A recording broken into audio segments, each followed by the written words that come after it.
remember school? You remember? It's exhausting. It's like Alice in Wonderland. You're big, you're small, you know, little doors, big doors. And it's like, whoa. I mean, it's really, I follow kids through school, and if you want to share my journey with me, you can read The Pressured Child. But no sane person will ever go back to school. I mean, adults say, I'd love to go back to school. You mean college or graduate school. First class, 9 o'clock, then coffee with your friends. And, nobody wants to go back to middle school because it's actually objectively hard, but we think it's natural for kids. And what's amazing is when you follow kids through school and they have great teaching, you're just so grateful for it. Great teaching, there's nothing like it. Teacher who lifts everybody's game and fun and makes the time pass. You're just ridiculously happy. And not so good teaching is painful. And teaching is, if you want to remember how hard teaching is, you know, follow a child through school because it'll give you an appreciation what it's like to motivate a group of kids day after day about a subject, and simply trying to scare them doesn't work. The other thing is that adults talk about all the time, and we're really tiresome on the subject, is school is preparation for life. This is such hogwash. I don't know any of your children, none of them, but I know this. Whether she's a first grader, a third grader, a fifth grader, a seventh grader, and a 10th grader, 12th grader, your daughter, your son, lived his life to the fullest today and will tomorrow. They're not waiting to live. But adults talk all the time as if childhood was preparation. It's actually there's a lot about Amy Chua's book, The Battle Hymn of the Tiger Mom. But the assumption that I didn't like of it is that childhood is just training for adulthood. Everything is preparation for adulthood. I'm somebody who believes that childhood is a separate, important, and, you know, beautiful time of life. It's not just training for adulthood. But we're always imagining, because we're looking back and everything was training for adulthood in a way. But if you take that attitude towards your child, then it very subtly devalues the life they're living on the ground right now. You see, kids are trying to live they're trying to create a life where they feel strong and capable. The imperative inside every child is that they develop absolutely fully. They don't have a concept of development, and they don't have perspective on it.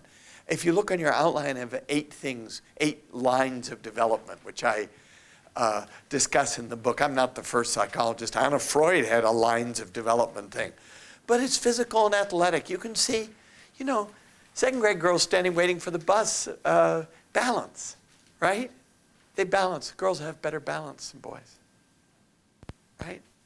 Boys jump up on walls and boys push. Boys they're not as good at balance, but they want to test their muscles. Kids, you know, and a 12-year-old who's starting to get his growth is leaping up and trying to hit those parking signs overhead. They don't need coaches for that. They don't need special programs.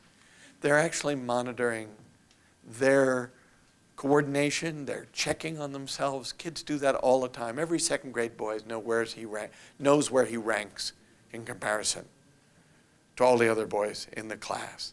They're checking on their development. What's the worst insult one kid can give another?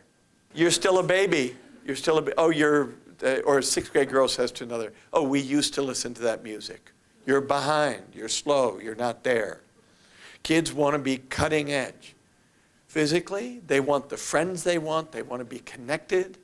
They want to be connected to some adults, but not all. This is where my parents were always saying stupid stuff to me.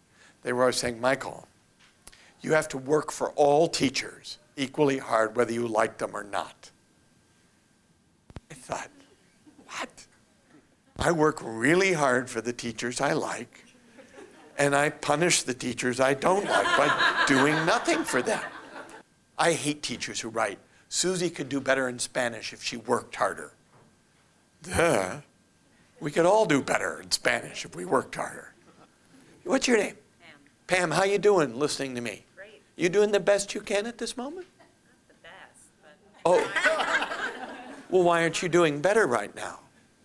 thinking about tomorrow, homework. Oh, you were thinking about other stuff during my talk?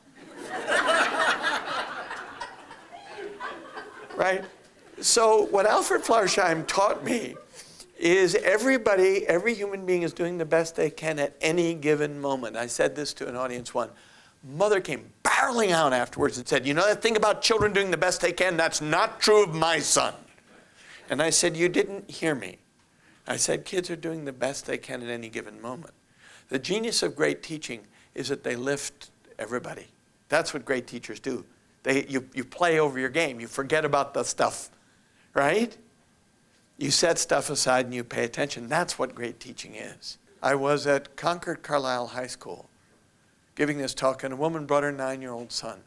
And the moment I see a child in the room, I go before I start the talk, touch base, find out if I can call on the kid and involve them, because they shouldn't be at the talk.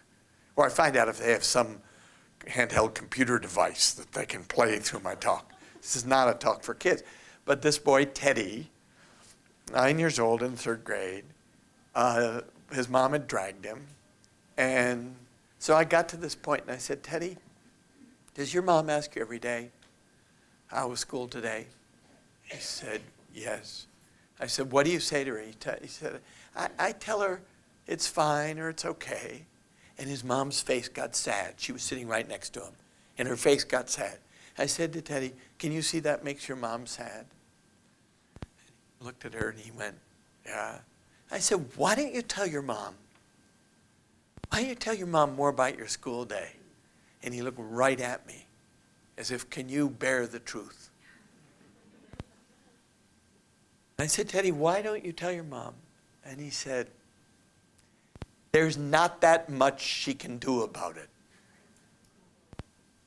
There's not that much she can do about it. I have to live 3rd grade every day.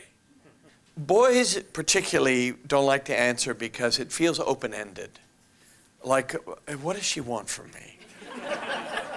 So, say, tell me one exciting thing that happened at school today. Then it's finite, it's answerable, and you know you're not going to disappoint your mom. If you can come up with one something.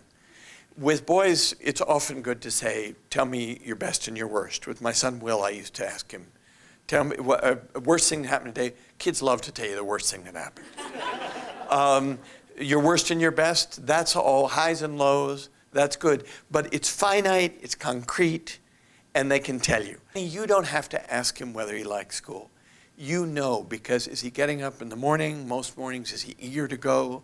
Or does he have stomach aches and headaches and say, I don't want to go to school? So kids will tell you. It's just painful for those of us who've had kids who've hated school. It's painful because you think, oh my God, my child doesn't like school and they have to go. Children quickly recognize that when mothers ask them, how was your day in school? What that actually means, translates to for a child is, quote, tell your mother an entertaining story of high grades. Okay? I loved it, Mom, and I'm really doing fabulous. That's what kids understand us to actually be asking. And if it wasn't that great a day or they don't think they're that, then the question can be painful. Kids don't tell us because they don't want to hurt our feelings. Mom, Dad, look, you sent me to that fine school, but I'm triaging. I'm picking who I'm going to work for and who I'm not. And I'm ceding a lot of territory to some kids in the class I think are smarter, so I've kind of kissed that off. And I'm just trying to get along and make some good friends, and I just don't want to break it to you. But I think they know actually. They know their school journey. If you ask yourself that question, how much did my mother know? How much did my dad know about my 10th grade year, 15 years old? How much did your parents actually know about your school day? And I think you'll remember that you at 15 didn't tell your parents that much, and they could, and you didn't tell them that much because there's not that much of a difference they could have made. Thank you very much. Thanks.